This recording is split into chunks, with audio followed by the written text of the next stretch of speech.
সখিয়ানী সখিয়ানী সখিয়নী দেখোন আহক আহক বহক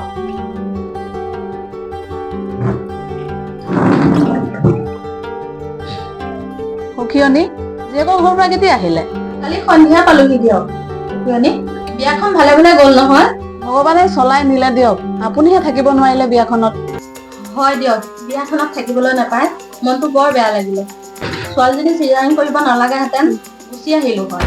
পিছে বোৱাৰী এতিয়া আছে নে নাই? নাই, অকলে খাবলৈ গ'ল। সখিয়নী বোৱাৰীজনী বৰ সাদৰী বুজিছে, বাপেক মাকে যিহে কিচিম কিচিম বস্তু দিছে।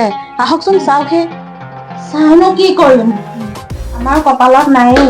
যিজনী বোৱাৰী পালো আমাক দিয়াত থাকি মাক বাপেকে উল্টাই আমাৰ ঘৰৰ পৰা নিয়েহে। এনেকে হলে কেনেকে হব? তাৰোতো একো ইনকাম নাই। কমচে কম নিজৰ প্ৰয়োজনীয় বস্তু কেইটাতো দিব লাগে। আৰু আজিৰ দিনতনো ইমান দুখীয়া মানুহ থাকেনে? নকব আৰু, কি দেখি যে আনিলে। বাৰু বোৱাৰীৰ লগত চিনাকি হব নাপালো যেতিয়া বস্তুখিনিকে চাওঁগে বলক। আহক আহক।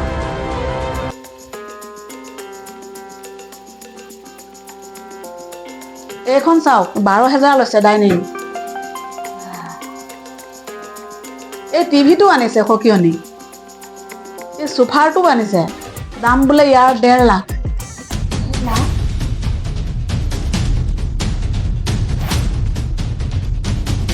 সখিয়নী এই পালেংখন চাওক, ইয়াৰ দাম বোলে 80,000।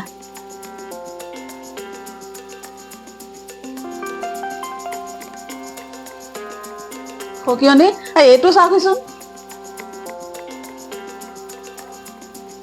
এইটো ৱাশ্বিং মেচিন, ইয়াত কাপোৰ সুমুৱাই চুইচ দিলেই হ'ল। সখিয়নী মানুহে কষ্ট নকৰিলেই হ'ল, মেচিনটোৱে কাপোৰ ধুই দিয়ে। আচৰিত যন্ত্ৰ তেনেহ'লে। বাৰু সখিয়নী মই এতিয়া যাওঁ দিয়ক। হয় নেকি? গৈ থাকক তেন্তে।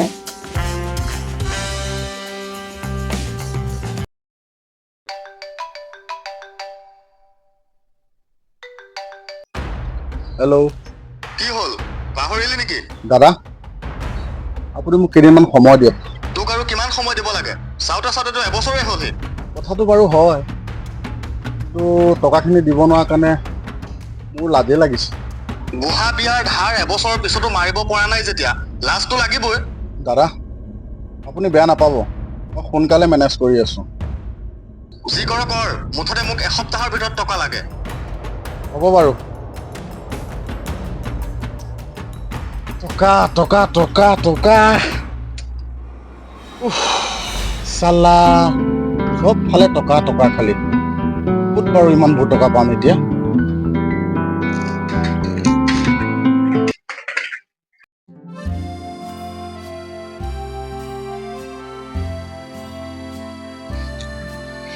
মা কৰবালৈ গৈছিল নেকি?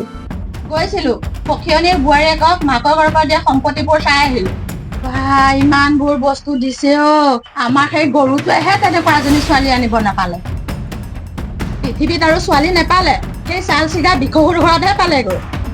মা কিয় তেনেকে কৈছেনো? তেনেকে নকয় আৰু কেনেকে কব লাগে?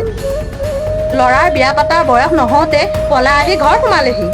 তাৰ মুখলৈ চাই তহঁতৰ ঘৰৰ লগত মিতিৰ হৈ বিয়াখন পাতি দিলো। বিয়া হৈ যোৱা 6 মাহ হ'ল, বাপেৰে মাৰে কি দিছে? মা দেউতাৰ অৱস্থাটোতো আপুনি জানেই, তথাপিও মই ঘৰত কৈয়ে আছো। তই কৈ থকাৰ পাছতো যদি ঘৰৰ মানুহে কাণসাৰ কৰা নাই, তে মই বেলেগ ব্যৱস্থা ল'ব লাগিব। শুন, আজিৰ পৰা তই আমাৰ ঘৰৰ বস্তু একো ব্যৱহাৰ নকৰিবি। কলপাতত ভাত খাবি, মাটিত পাতি পাৰি শুবি, আৰু মোৰ আলনাত কাপোৰ নথবি।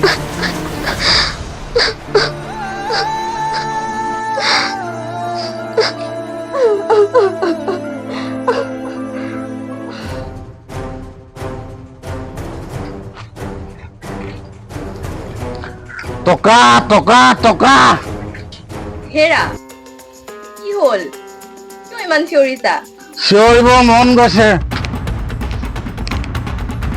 আৰু চিঞৰিম, যাতে মোৰ চিঞৰ বাখৰ কণা বিধতা শুনা পায়। চালা বহুত ভুল কাম কৰিলো। লগৰবোৰে বিন্দাছ চিংগুল লাইফ কটাই আছে, আৰু মই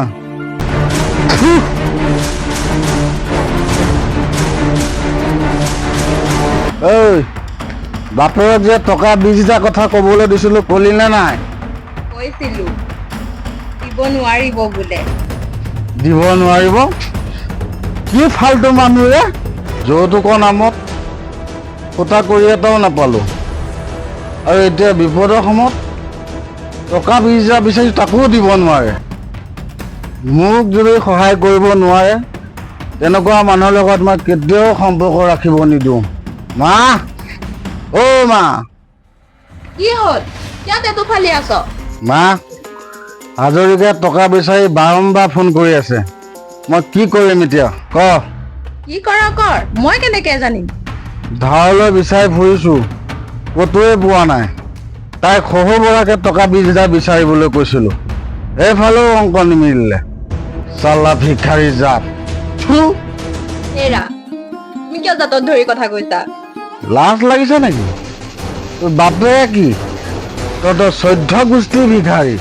ভিক্ষাৰীক ভিক্ষাৰী বুলিয়ে ক'ব লাগে। হা? আপোনালোক দুয়োটাই মোক অনবৰতে এই সোপা কথা শুনাই নাথাকিবচোন। শুনিব আমনি পাইছ যদি ঘৰৰ পৰা ওলাই নাযাওঁ কিয়? ঠিকেই। এই ঘৰৰ পৰা ওলা। তোৰ বাপে যদি মোৰ দুখ বুজি নাপায় তোৰ ইয়াত ৰাখিও লাভ নাই। ওলাই যা। হেৰা, তুমি অকণ বুজিব চেষ্টা কৰাচোন। বুজিবলৈ বাকী নাই, যি বুজিবলগীয়া আছিলে চব বুজিলো। ভালে ভালে ঘৰৰ পৰা ওলাই যা। ঐ, কি কৈছা শুনা নাই নেকি? যা ওলা।